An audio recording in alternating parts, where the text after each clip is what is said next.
Et c'est reparti. Est-ce que tout le monde va bien?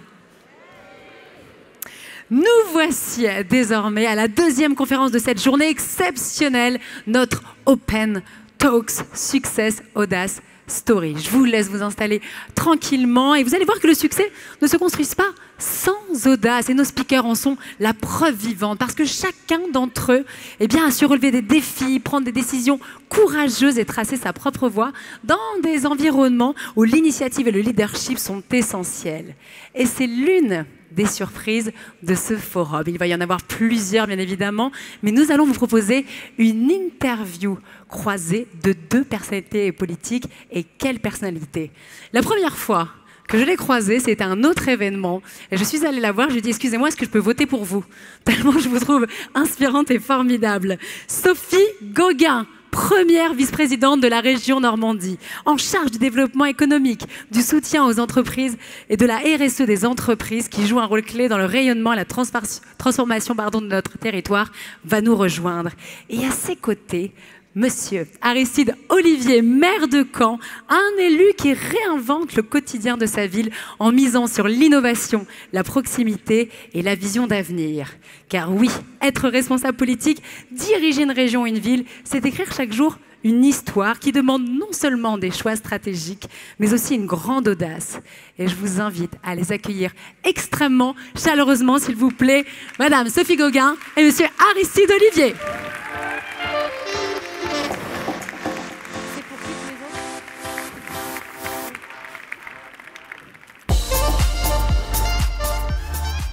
Eh ben bonjour à toutes et tous, ravi d'être avec vous aujourd'hui, surtout avec Sophie. Je ne vais pas passer beaucoup de temps à me présenter, vous l'avez dit, j'ai la chance d'être le nouveau maire de Caen, puisque vous avez vu que j'ai un peu changé, il est un peu rajeuni le nouveau maire de Caen, mais au-delà de ça, voilà, je suis très heureux de vous accueillir ici au Zénith, dans cette salle si emblématique et dans laquelle j'ai vécu tellement d'émotions liées au sport, et puis surtout heureux d'être à côté de Sophie.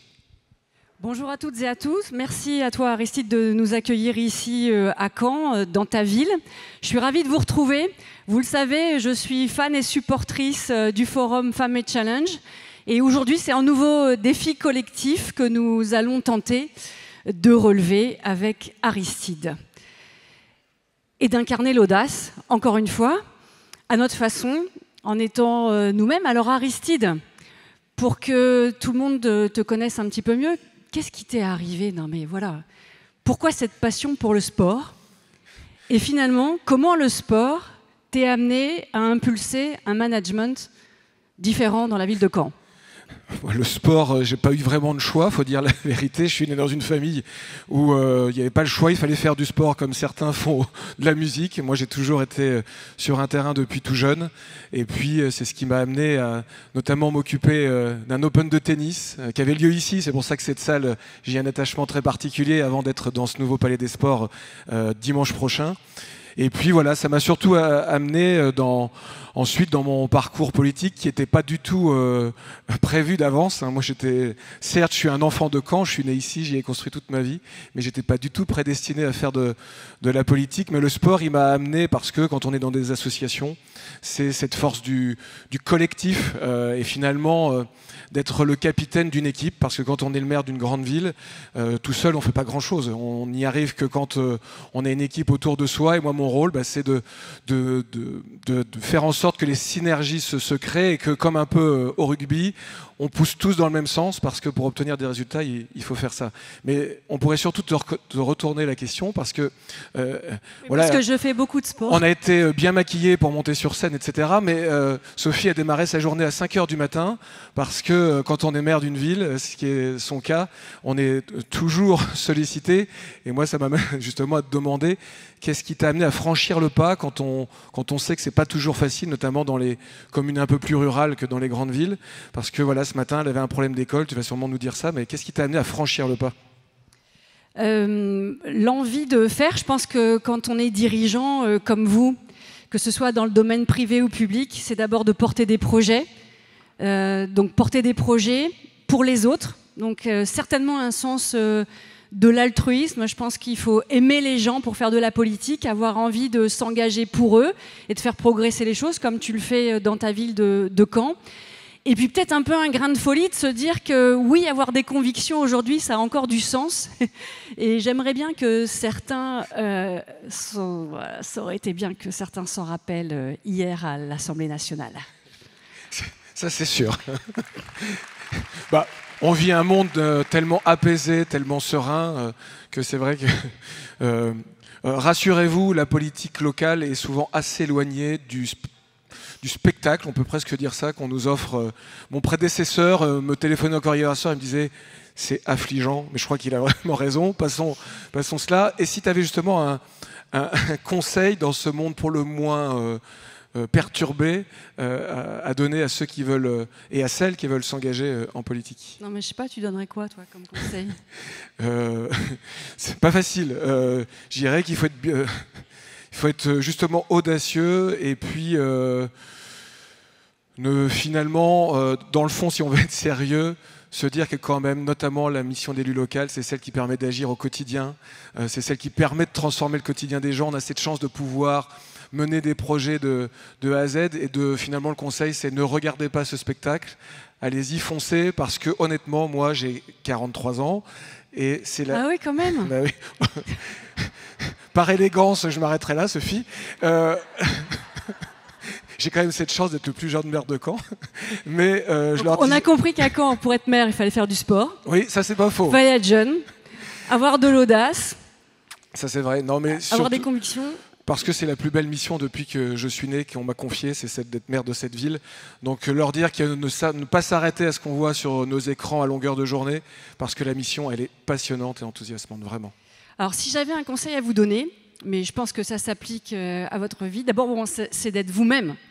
Parce que finalement, le parcours de votre vie politique, et moi ce que j'aime dans le politique, c'est police, c'est la vie de la cité. C'est faire des choses, servir ses concitoyens, imaginer des projets d'avenir, mais il faut le faire en étant soi-même. Parce que vous pouvez être entouré de beaucoup de personnes qui vont vous conseiller. Et il y a quand même une règle de base, c'est que les conseilleurs ne sont pas les payeurs. Et qu'au bout du compte, quand on manage une ville, une équipe, une région, il n'y a qu'une seule personne au bout de la ligne. Et c'est vous. Et donc, soyez vous-même, restez vous-même, gardez le regard qu'on a pétillant. Alors moi, j'ai 50 ans, donc il pétille un peu plus que celui d'Aristide, qui n'en a que 43. Gardez ce regard pétillant et l'envie de faire, d'apprendre. Gardez cette envie d'apprendre et ne laissez personne décider pour vous, finalement, c'est une bonne règle de base. Et gardez aussi de l'humilité parce que, alors moi ça fait que 4 mois que je suis maire et on découvre tous les jours des sujets très nouveaux, c'est d'ailleurs ce qui rend la tâche aussi enthousiasmante, parfois assez étonnante, mais c'est ce qui fait aussi la richesse de tout cela et vraiment... il ne faut pas hésiter à s'engager, c'est une mission formidable et on est loin parfois des clichés, je vous assure, vous allez dire forcément comme d'habitude. Des clichés. Non mais attends Aristide, on n'est pas dans le calcul. Tu as fait du sport. Beaucoup. Tu fais de la politique. Moi je dis souvent que la politique est un sport violent. On s'est pris des gamelles. T'apprends quoi de tes échecs? Oui, il y en a d'autres dans la salle qui ont pris des gamelles. Hein. Nous, on assume, on est, mais excusez-nous, on sait que voilà, il y aura d'autres. Voilà, on n'est pas tout seul. J'ai démarré d'ailleurs ma vie politique par des échecs, et je crois justement que c'est un énorme avantage. Et d'ailleurs, le parallèle avec le sport est très vrai. On apprend souvent beaucoup plus dans une défaite que dans une victoire parce que ça nous permet de ne pas être rempli de certitudes. Je pense que ce qu'il y a de pire pour pouvoir avancer, il faut surtout ne pas croire qu'on a toujours raison, on a des convictions. T'as tort. Hein, mais oui, j'ai souvent tort. Mais justement, j'ai des équipes qui sont là et qui me le rappellent. Et c'est ça qu'on apprend dans la défaite en politique. C'est le fait que attention aux certitudes. Oui, ça clignote, on a fini notre temps, donc il va falloir qu'on s'arrête. Mais vous inquiétez pas, ça devrait bien se passer. Mais c'est ça surtout que j'ai beaucoup appris. Comme on va devoir quitter la scène, et qu'à la différence de toi, je suis monté avec mon téléphone, mais je pensais qu'elle allait le prendre parce que je voulais savoir si depuis hier soir, on t'avait déjà téléphoné pour prendre une responsabilité à l'échelle nationale. Parce que visiblement, vu un peu ce qui se passe, reste connecté, on ne sait jamais ce qui peut arriver. Donc, et pour la connaître vraiment depuis longtemps, temps, on aurait de grandes chances à ce que tu aies des responsabilités nationales. C'est trop gentil. Merci. Excusez-nous, il faut qu'on y aille, mais si jamais on m'appelle, je dirais que je peux pas, j'ai forum. Merci beaucoup.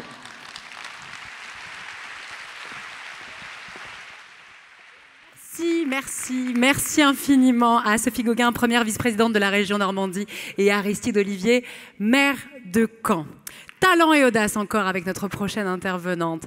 Alors, il y a un petit peu de perso. Je vais éviter d'être trop dans l'émotion en parlant d'elle parce que je suis bourrée d'hormones et personne n'a envie de me voir pleurer sur scène. Mais j'ai eu le grand plaisir de rencontrer la femme qui va nous rejoindre d'ici il y a quelques petites secondes à l'occasion en fait, d'une conférence sur l'entrepreneuriat au féminin. Elle faisait partie de mes speakers et j'aime bien toujours appeler mes intervenants au téléphone avant. Je m'étais calée 20 minutes. Ça a duré 2h30. Mais vraiment, elle était dans sa bagnole, elle me dit « Non, ça te dérange pas, je suis en train de conduire. » Non, du tout, elle hurlait dans le téléphone, je dis « super ». Et elle m'a bluffée. J'en ai interviewé un du monde depuis 4 ans. Mais qu'est-ce qu'elle m'a marqué par sa bienveillance, par son énergie, par son positivisme. Et puis également, elle m'a raconté sa vie de femme, sa vie d'entrepreneur, sa vie de maman. Elle m'a raconté son parcours. Et vous allez voir, cette femme, elle met des paillettes dans la vie de ses salariés. Elle en met même un petit peu sur ses yeux de temps en temps. Et ça lui va très bien. Vous allez voir, elle est danseuse avec les stars hors pair, fan de Dirty Dancing. Mais elle est surtout la directrice générale de la Manufacture Boin. C'est une amie. Elle est la présidente du réseau Femmes Challenge. Je vous demande un tonnerre d'applaudissements pour notre queen, Audrey Régnier.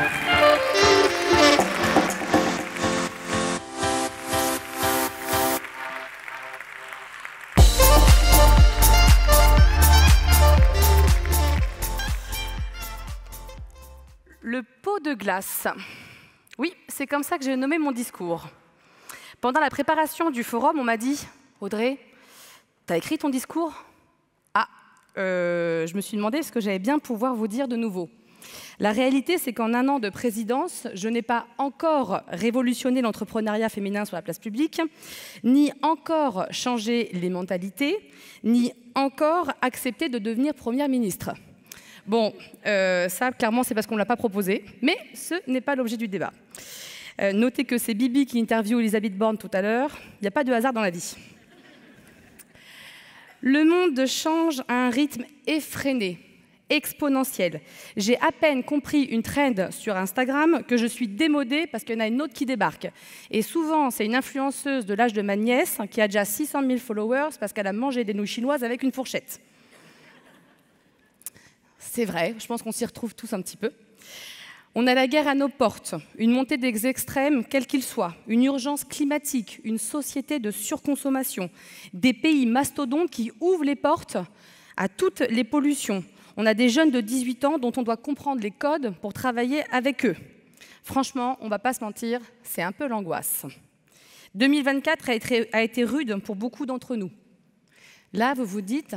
Où est-ce qu'elle veut en venir? Ça arrive et de toute façon, on ne peut pas mettre dehors, j'ai un temps de discours. Ce que je veux vous dire, c'est que clairement, on peut rester à se morfondre en se disant que tout est scellé et que, allez, foutu pour foutu, allons finir ces 3 pots de glace de Ben & Jerry's Peanut Butter au fond du congélo en regardant Dirty Dancing pour la 26e fois parce que, franchement, bébé a la raison, Johnny doit arrêter de courir après sa vie comme un cheval sauvage. Ou alors, on peut simplement décider de se remonter les manches et de montrer les dents. On peut absolument décider d'influer sur sa vie, sur son entreprise, sur ses projets. Une mauvaise nouvelle vous donnera certainement une insomnie, mais elle ne vous abattra pas. Le monde va mal, le monde fait peur, mais on peut encore changer la donne. Vous pouvez décider de ne pas subir. Vous pouvez décider d'oser, d'exploser vos chaînes, d'aller au charbon. Est-ce que notre trajectoire est écrite? Je crois qu'aujourd'hui, les speakers de la journée vous apporteront les réponses et l'énergie nécessaires dont nous avons tous besoin pour conquérir notre propre futur. Bref, je n'ai pas de discours aujourd'hui, mais juste vous dire, changez votre destin, personne ne le fera pour vous.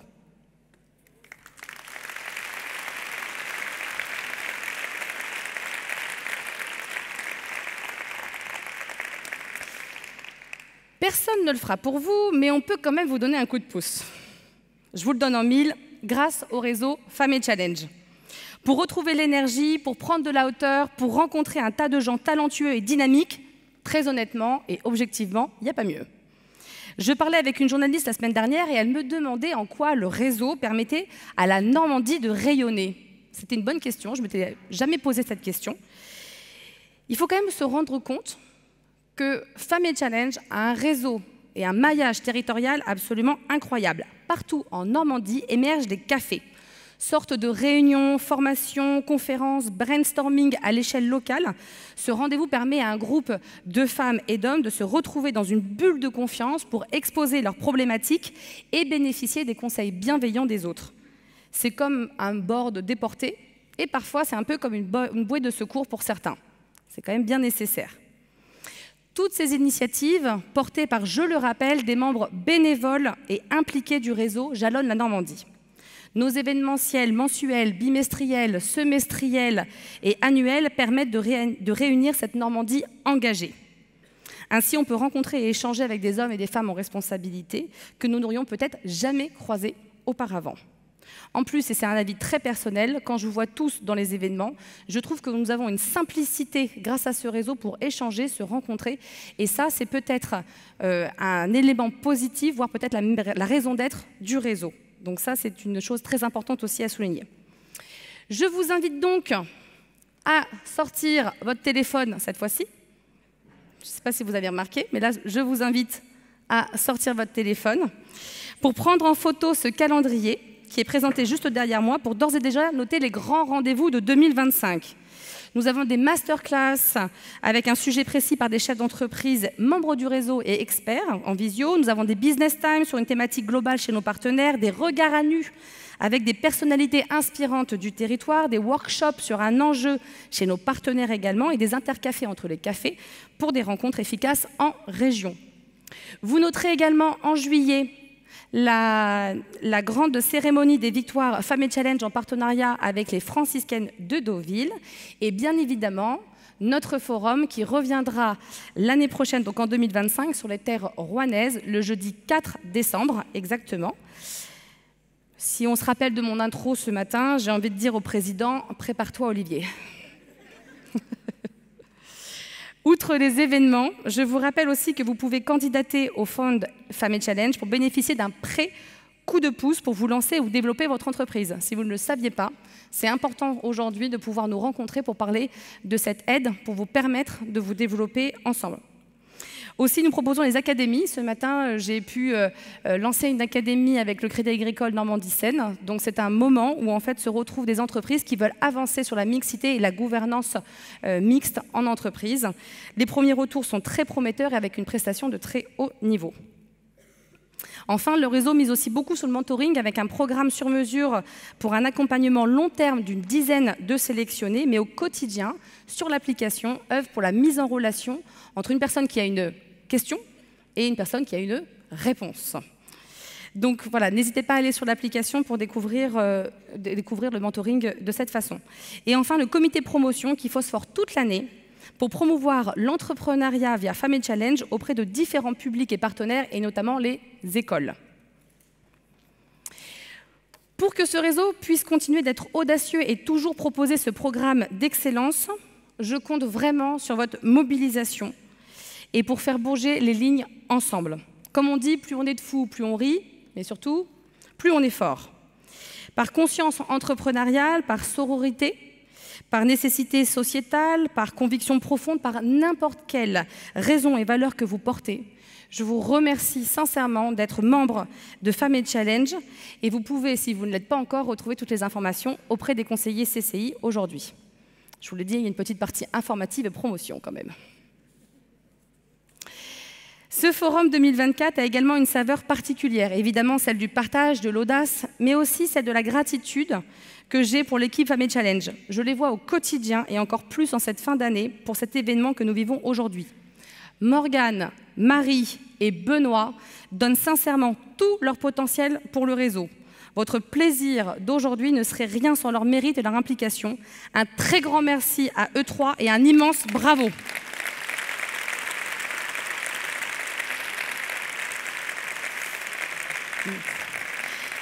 Mais aujourd'hui, je suis partagée entre la peine et la joie. Vous savez, quand quelqu'un que vous aimez va partir pour s'envoler de ses propres ailes, que vous êtes fier d'elle, mais qu'elle va vraiment vous manquer, vous voyez ce sentiment? Elle va râler parce que je ne vais pas respecter le timing, elle ne le sait pas encore, et parce que je vais la faire monter sur scène.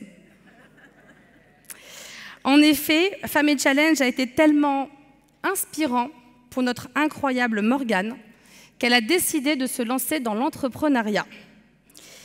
Elle aussi. Ce forum est donc son dernier.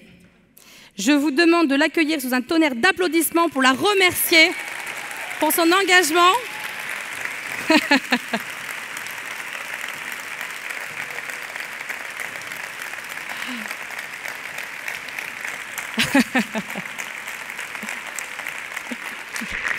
Bravo.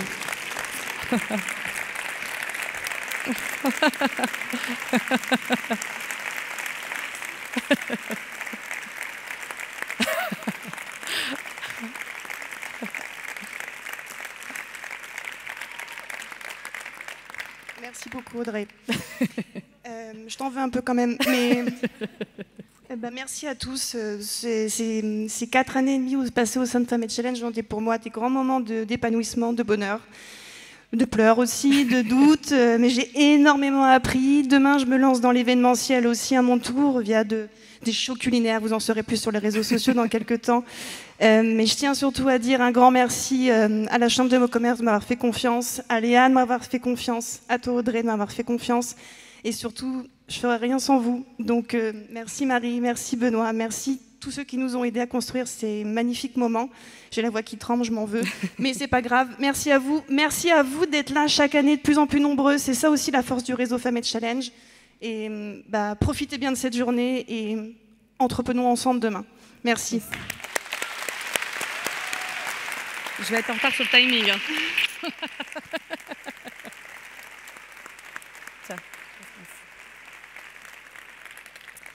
Quand on aime, on ne compte pas. Je tiens encore à remercier la CCI Normandie et chaque CCI qui la compose à travers ses présidents et directeurs généraux. Vous soutenez l'entrepreneuriat au féminin avec une force et une confiance qui n'ont pas d'égal. Preuve en est avec tous les conseillers CCI qui aident admirablement la cause aujourd'hui. Une pensée aussi amicale et pleine de gratitude pour Delphine et pour Stéphanie. Et merci Manuel d'avoir accepté le jeu pour notre introduction ce matin, c'était un vrai plaisir. Ce forum serait également impossible sans eux, nos partenaires. Vous pourriez penser, ils donnent de l'argent, ils ont un stand et hop, c'est fait. Eh bien, pas du tout. Parce que je vous assure que nos partenaires sont les acteurs de la réussite du forum. On débriefe avant, on débriefe après, on s'appelle, on se tient au courant, on trouve des solutions, on s'améliore ensemble, année après année. Ces partenaires ne sont pas simplement des logos sur une plaquette. Ce sont des gens qui œuvrent au quotidien avec une très grande conviction, aussi avec un très grand cœur, auprès de la communauté Femme et Challenge. Ils m'ont fait sincèrement découvrir ce qu'être partenaire signifiait réellement. Je tiens donc à remercier la ville de Caen, Caen-la-Mer, la région Normandie, PGS Group, BPI France, le Crédit Agricole Normandie, le Crédit Agricole Normandie-Seine, les Leclerc du Calvados, Talents, l'UIMM, Imagine France, Paris-Normandie, Mercedes-Aubin Normandie, Didactique, AXA et l'EM Normandie. Je voudrais bien qu'on les applaudisse, s'il vous plaît. Merci beaucoup.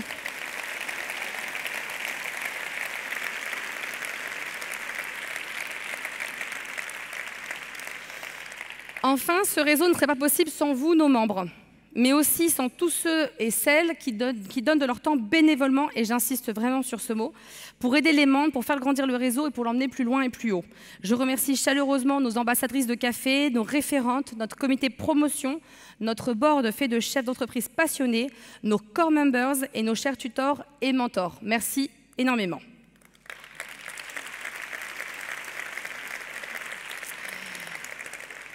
J'arrive enfin à la moitié de mon discours. Non, je rigole, c'est fini. Presque. Merci infiniment d'être là, à vous tous, d'être là aujourd'hui avec votre bonne humeur et votre dynamisme. Profitez à fond de ce programme incroyable préparé rien que pour vous et avec enthousiasme. Mon dernier remerciement ira à nos fabuleux speakers qui viennent aussi bénévolement de partout en France pour vous parler en toute sincérité et vous aider à vous dépasser. Ils vous font ce beau cadeau et je les remercie de leur confiance. Et n'oubliez pas, même si foutu pour foutu, on peut partager un pot de glace ensemble, mais surtout, on peut y aller et progresser ensemble.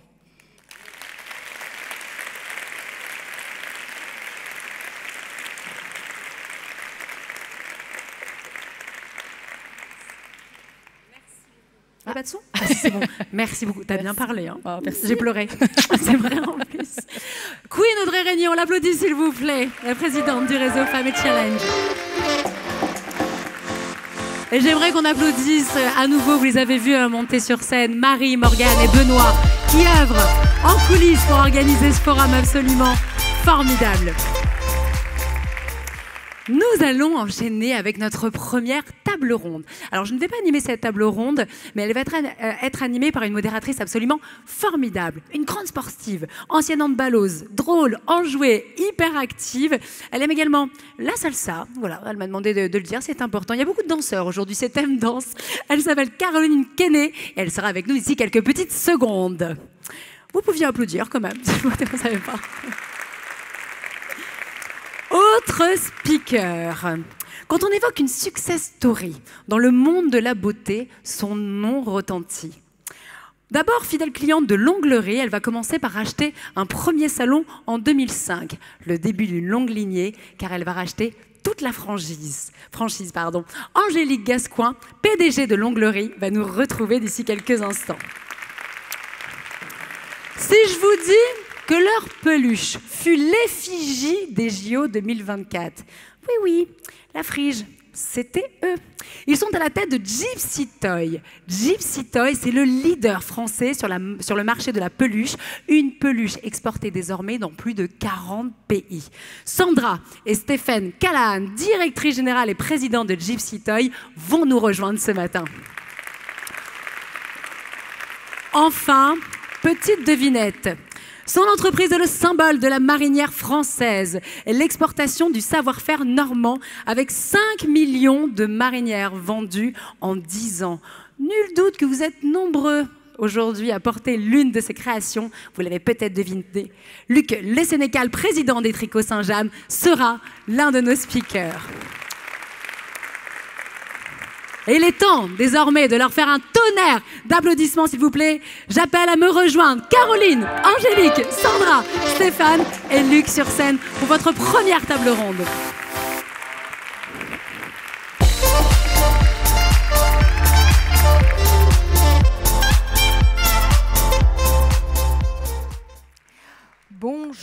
Bonjour à tous. Installez-vous, mes invités.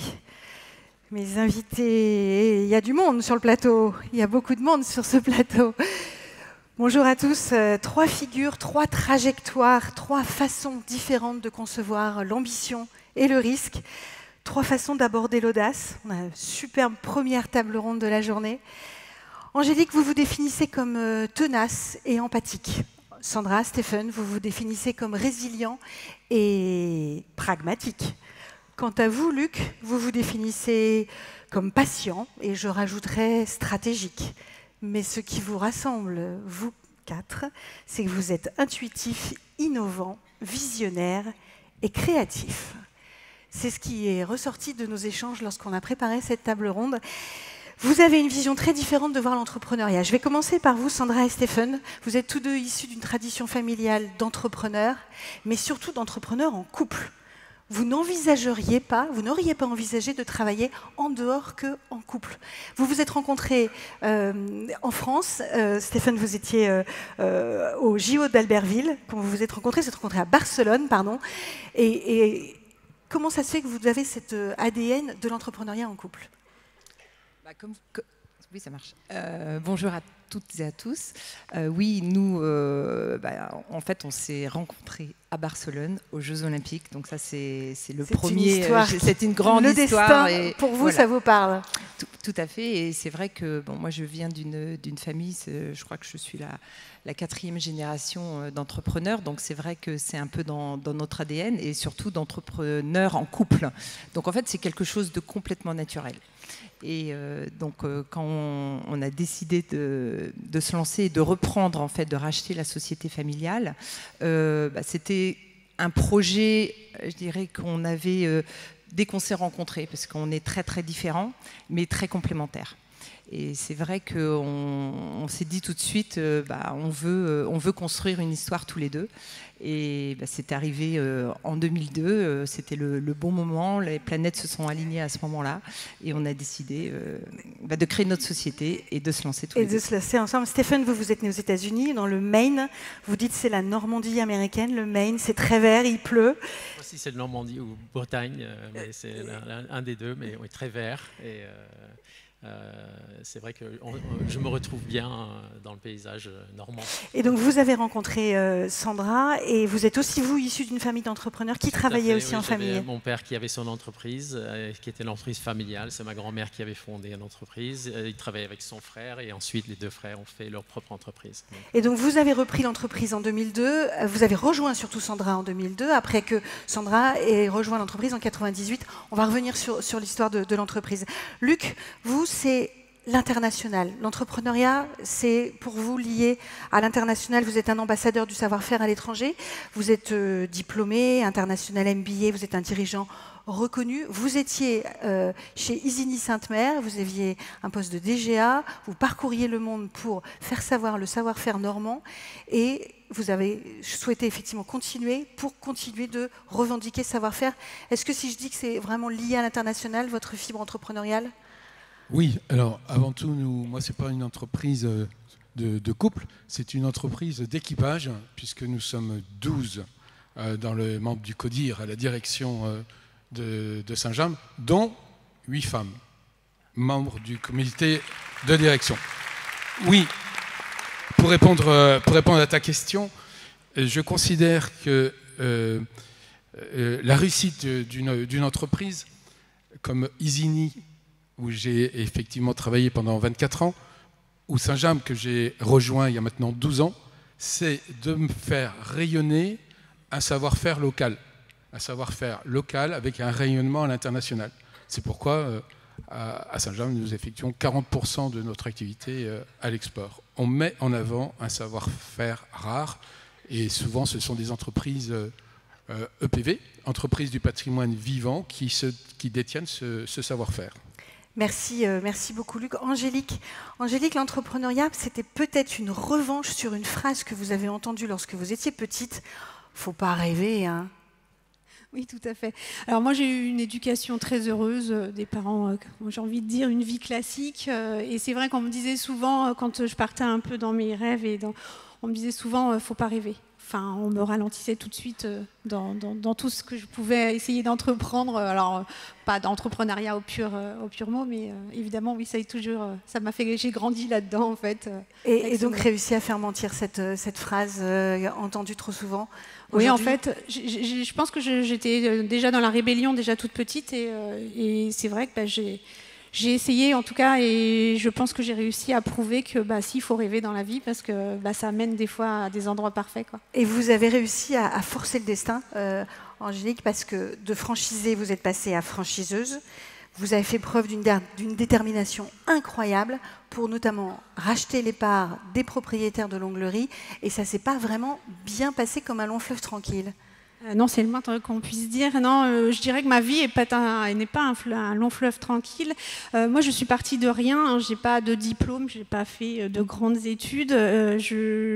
J'étais dans une société, j'avais 20 ans, je suis rentrée à l'accueil. Alors, j'ai monté les échelons, comme je dis, avec les marches, parce qu'il y avait des bâtiments. J'ai commencé à l'accueil, j'ai fini au service achat, contrôle facture. Après, je suis partie en marketing, et là où j'ai géré des budgets un petit peu plus financiers, niveau budget, sur des agences dans la région ouest, parce que j'étais nantaise à la base.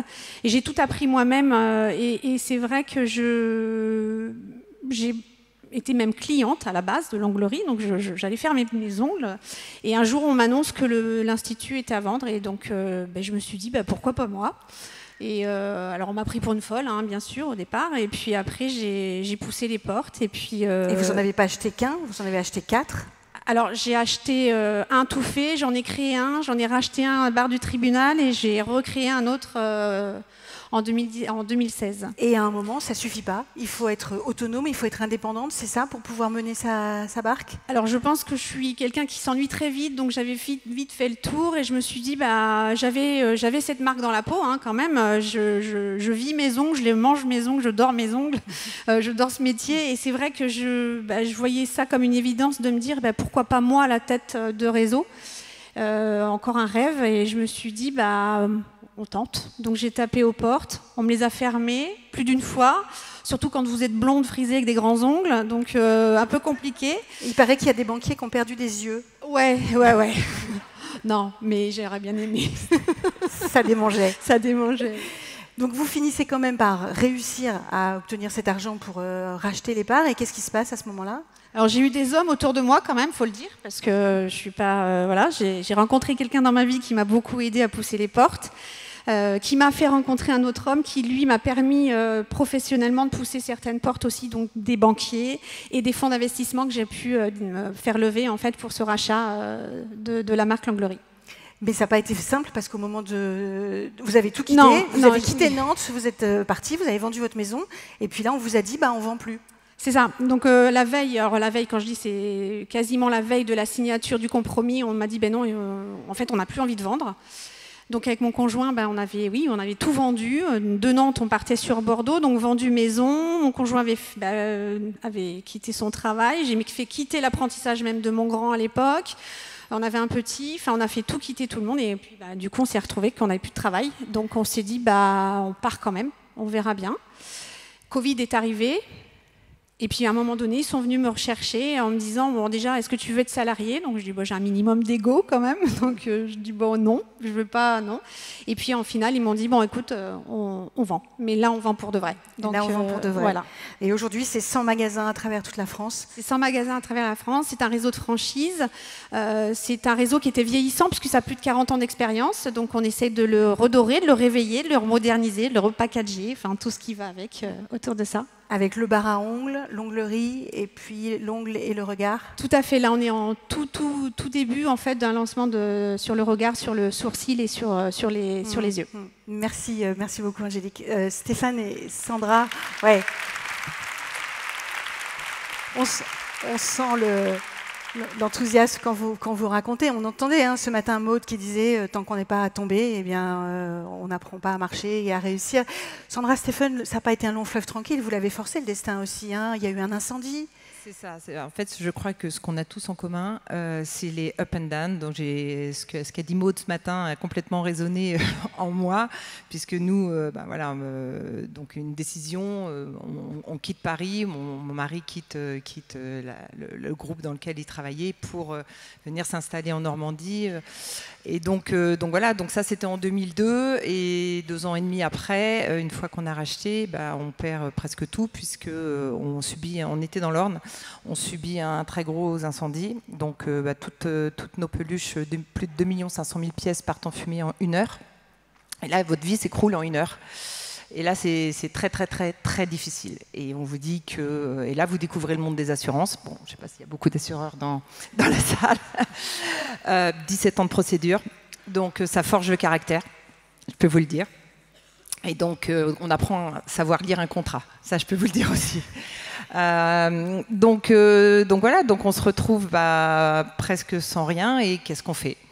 Et voilà, je crois qu'on se pose la question quelques instants et puis il y a une espèce d'instinct de survie. Alors je pense qu'on l'a tous les deux et on va se dire non, on va tout reconstruire, on va repartir. Alors pas de zéro parce que les bureaux n'avaient pas brûlé et je dirais dans notre malchance on a quand même eu un petit peu de chance puisque il y avait un peu de marchandises qui étaient sur des bateaux qui n'ont pas été sauvés mais qui n'étaient pas encore arrivés en fait.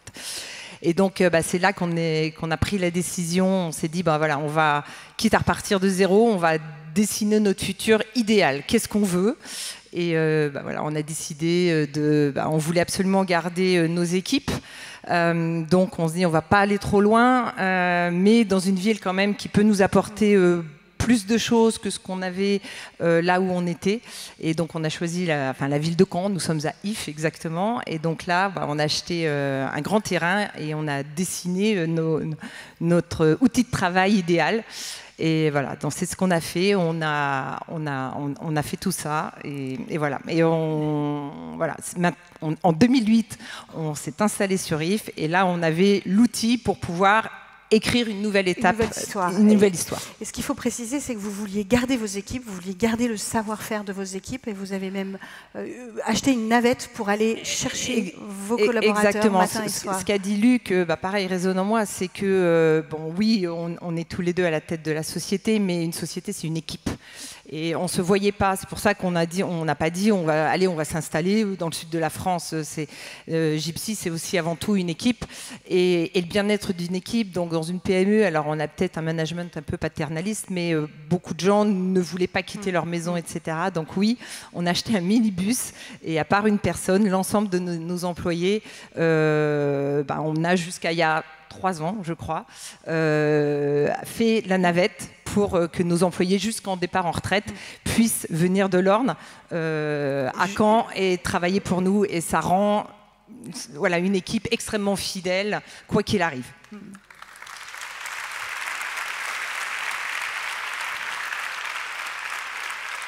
Luc, le terroir, c'est important pour vous. Saint-James ne pourrait pas être à Saint-Trope? Non, alors pour plusieurs raisons. Déjà, j'ai mes racines en Normandie et on a une chance extraordinaire. La Normandie, déjà, est connue partout dans le monde, que ce soit côté Amérique ou côté Asie, donc déjà. Et surtout, la Normandie est un territoire de savoir-faire extraordinaire. Donc nous, notre mission, c'est pas seulement de vendre, de commercialiser, c'est de préserver et de transmettre ces savoir-faire rares, d'exception. Par exemple, au Tricot Saint-James, la moyenne de formation pour nos personnes, c'est de 18 à 24 mois sur des métiers difficiles. Par exemple, le remaillage, c'est la fixation du col d'un pull ou d'une veste au corps, maille par maille, qui explique sa résistance et son élasticité. C'est 18 mois, pour déjà des couturières formées, c'est 18 mois d'apprentissage. Donc on est là, et on a une région qui est excessivement riche. Nous avons 60 entreprises du patrimoine vivant, non seulement dans le textile, dans tous les domaines. C'est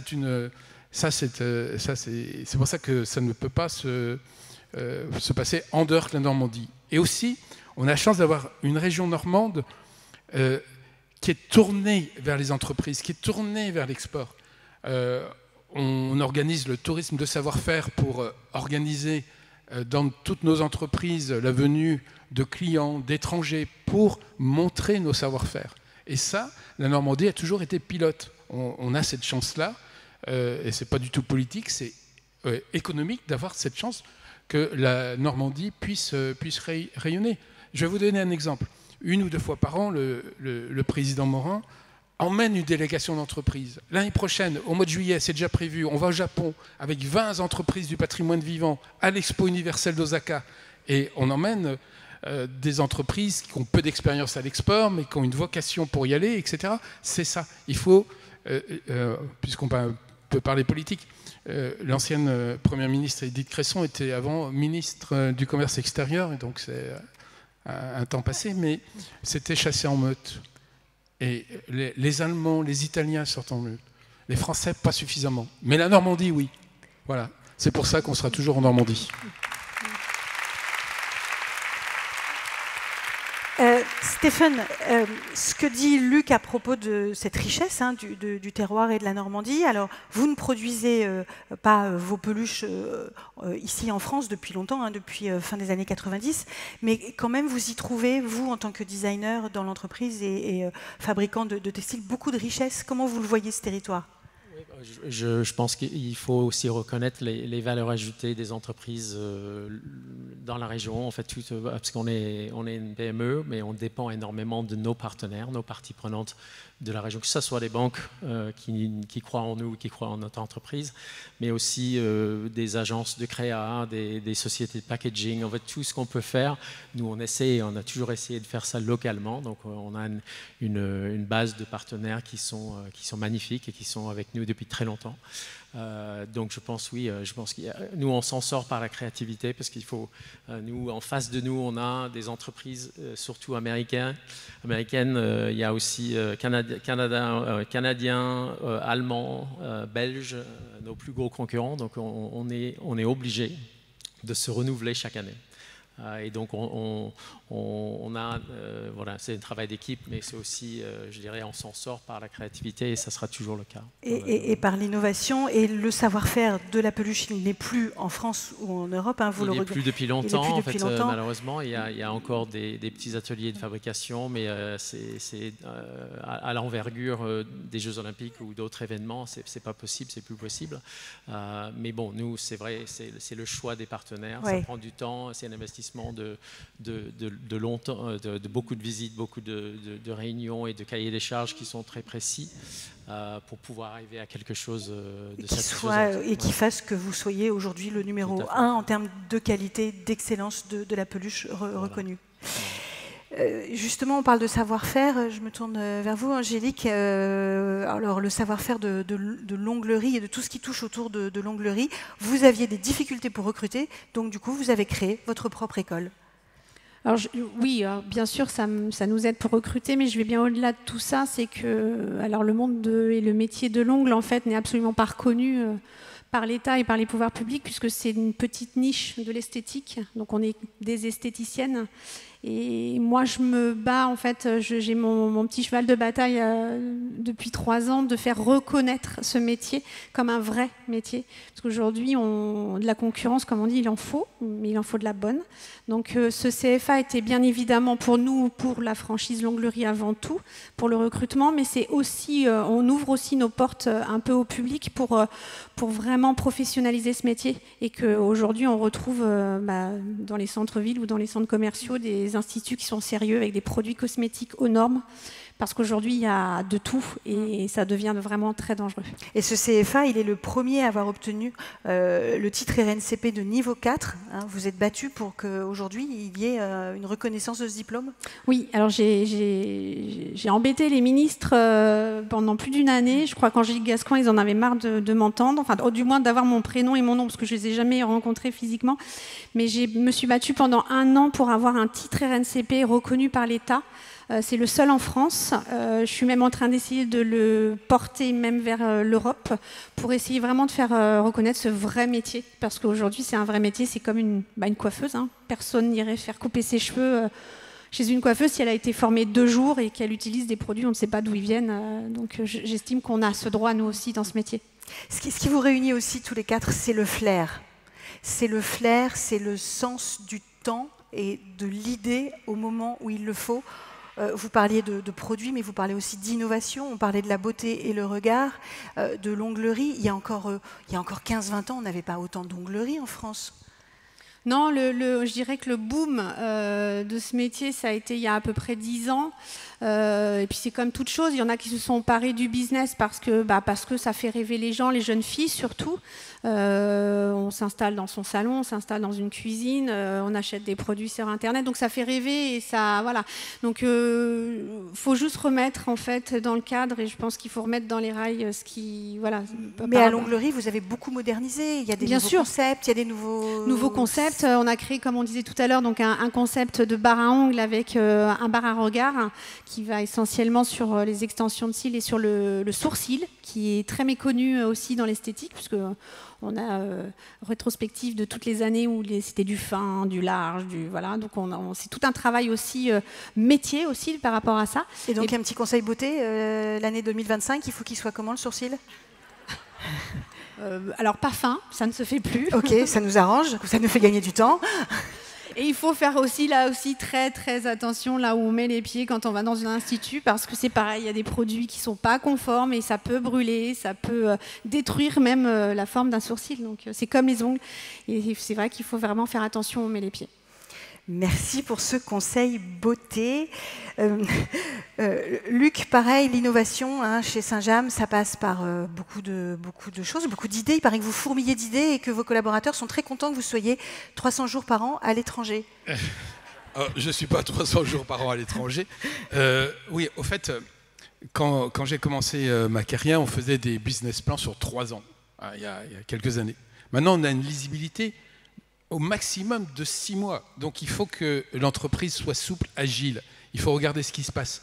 Alors on parle de l'instabilité politique, comme hier en Corée du Sud. On parle de l'instabilité économique. Tout ça, donc il faut voir les changements.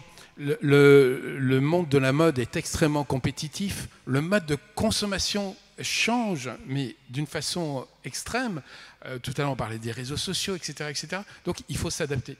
Et s'adapter, c'est voir, c'est voyager, c'est voir ce qui se passe physiquement, anticiper. On a la chance d'avoir aussi un bureau de style qui anticipe les tendances, etc. Saint-James, on est classique, mais c'est la mode qui vient vers nous, quoi. Voilà. Il faut être constamment sur le terrain, constamment. Et un jour, vous recevez un coup de fil d'Étienne Dao qui vous dit « Luc, je ne mets plus vos pulls parce qu'ils grattent ». Alors ça, c'est Aurel San. Donc Aurel San, oui, sa grand-mère lui offrait régulièrement les pulls Saint-James et il dit oh là, il commence à gratter, voilà, et on s'est connus autour de ça. Et Étienne Dao, alors lui, c'était, en plus il est en pleine actualité, on vient de faire 2 collaborations avec lui, on en fera certainement une 3e. Et dans son album, il faut que toute collaboration, que ce soit avec Aurel ou que ce soit avec Étienne Dao, avec d'autres, ce ne sont pas des collaborations marketing, ce sont des vrais collabs. Étienne Dao, on a découvert que son album La Noche, Week-end à Rome, il avait une superbe marinière avec un perroquet et c'était une marinière Saint-James. Et il a toujours porté du Saint-James. Donc quand il nous a approchés, les deux, c'est pour ça que ça marche. C'est crédible, il y a une histoire. Voilà.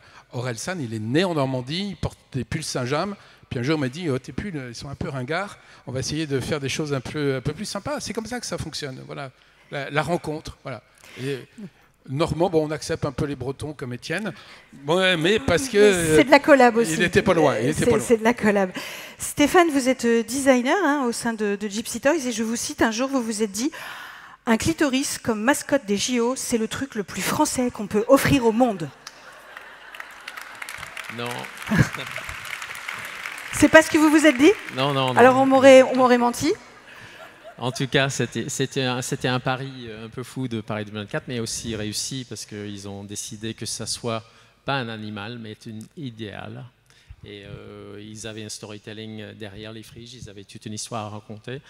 Et je pense que, honnêtement, depuis le début, ces friges, parce que les friges paralympiques et les friges olympiques, étaient adoptés par tout le monde. À ah oui, par tout le monde. Oui. Et donc, nous, c'est vrai que la subtilité qu'on voulait apporter, parce qu'on a une cahier des charges sur les friges qui était, et sur Pride 24 qui était avec des exigences d'éco-responsabilité, d'avoir 15 ou 20% d'éco-responsabilité. On a décidé, nous, d'aller plus loin et de faire des produits 100% éco-responsables. Première fois de l'histoire des Jeux Olympiques. Donc, de vraiment amener un produit, que ce soit le rembourrage, les fils de broderie, fils de couture, les rubans tricolores, tout à partir des bouteilles recyclées. Donc c'était notre touche à la fois normande mais aussi éco-responsable aux Jeux Olympiques. Il y a combien de bouteilles plastiques dans cette frige? Celle-là, il y en a 49 bouteilles de 500 ml. Donc, et tous les petits accessoires autour, ce ne sont que des produits? Les baskets, les jambes, l'extérieur, le rembourrage intérieur, tous les fils de broderie. Donc tout est fait à partir des bouteilles recyclées.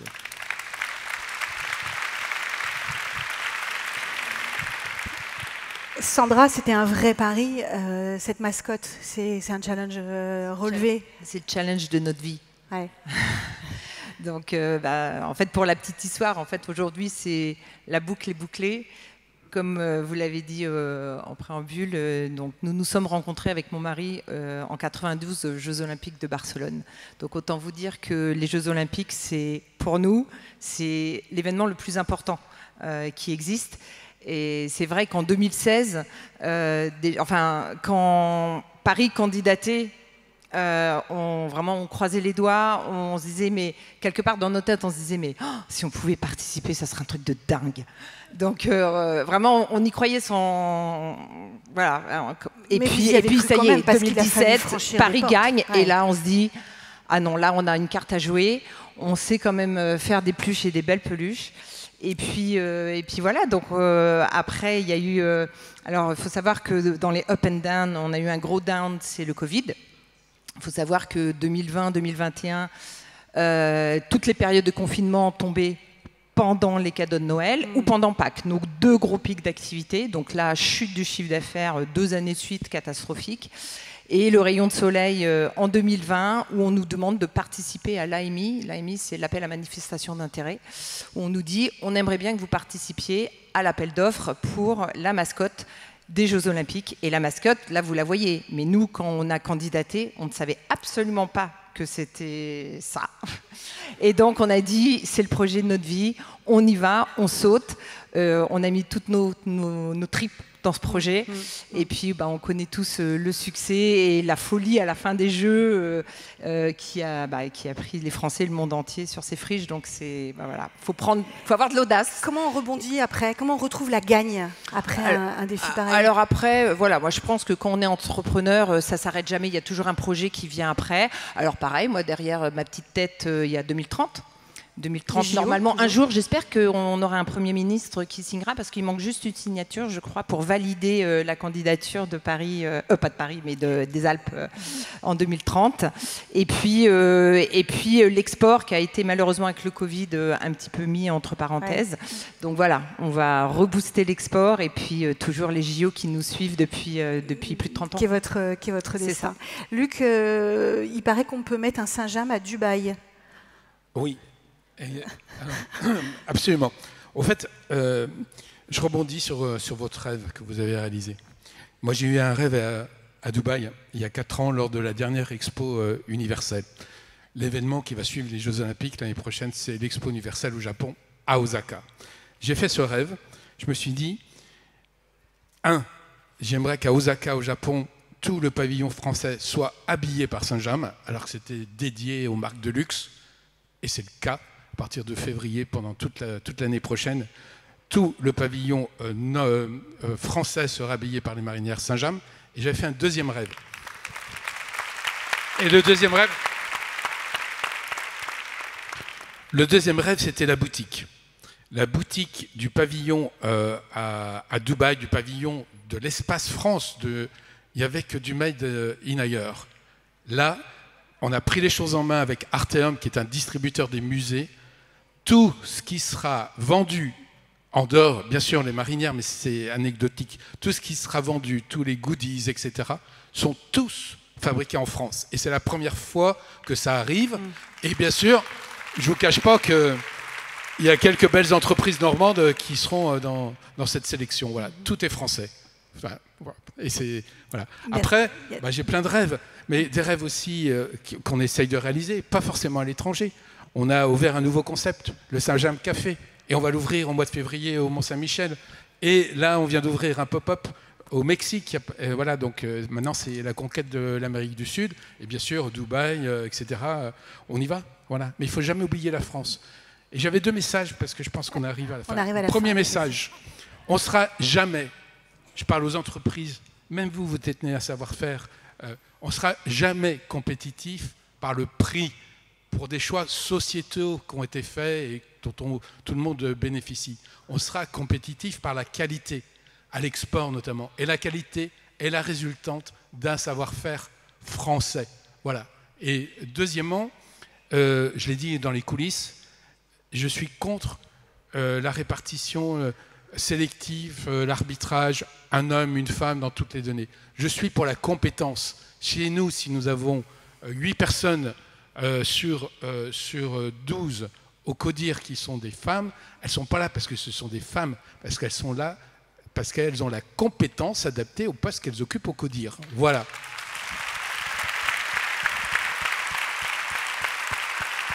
Merci. Angélique, j'ai appris un scoop. Vous allez ouvrir votre première onglerie spéciale pour hommes. Ah ben, vous êtes la première spéciale pour... Je m'inscris. Alors moi j'espère être à Dubaï, peut-être à faire les ongles.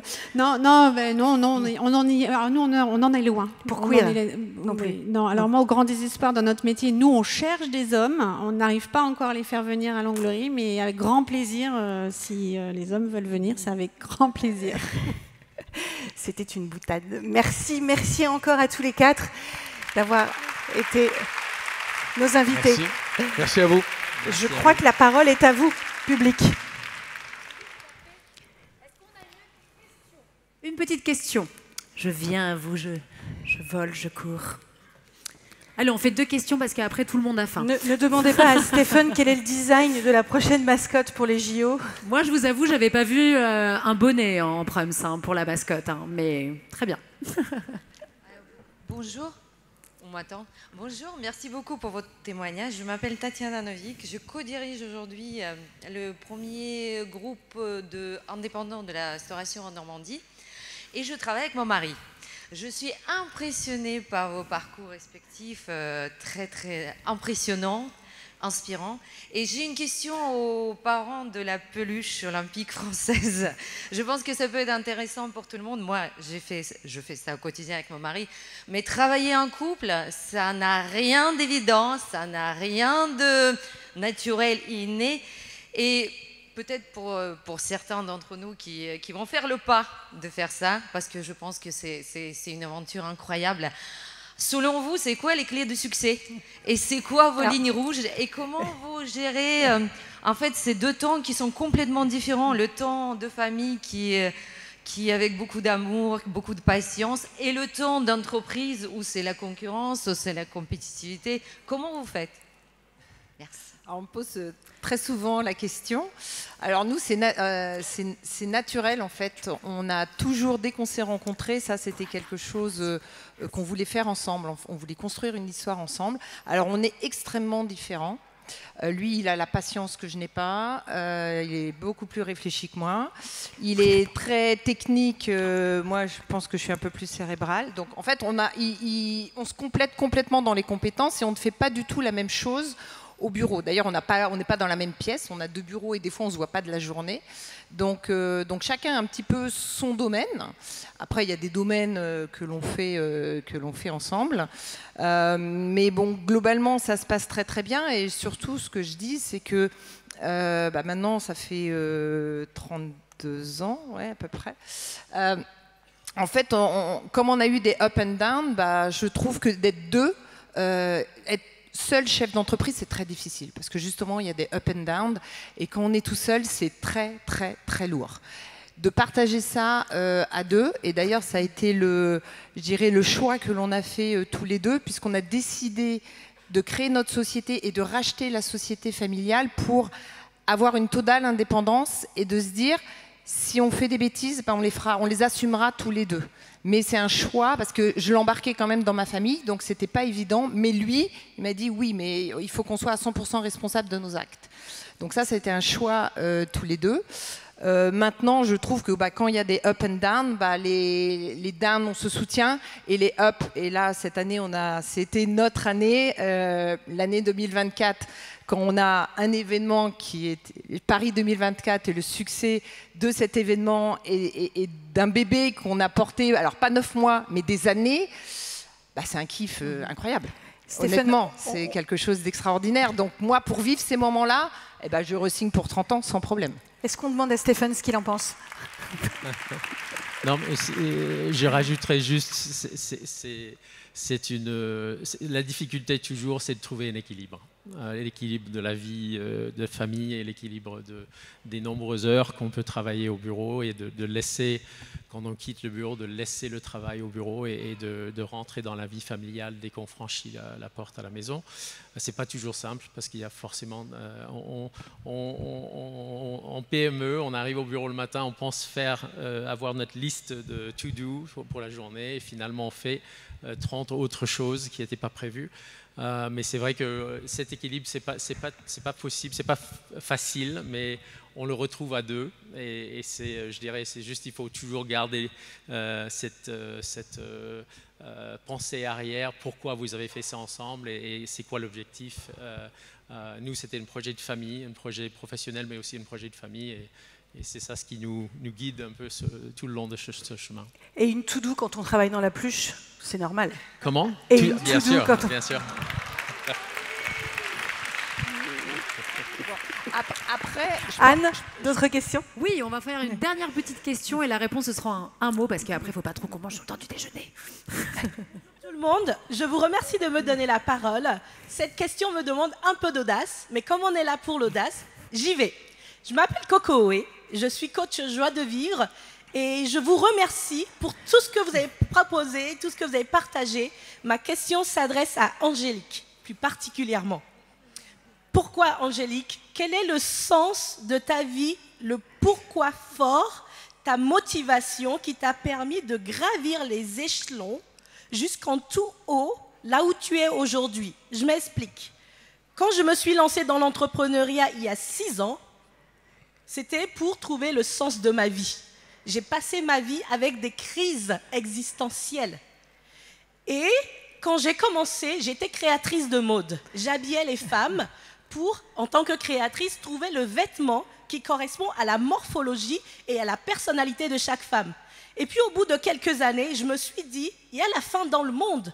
Il y a des gens qui meurent de faim, qui n'ont même pas de quoi manger. Mais pourquoi je dois faire des vêtements?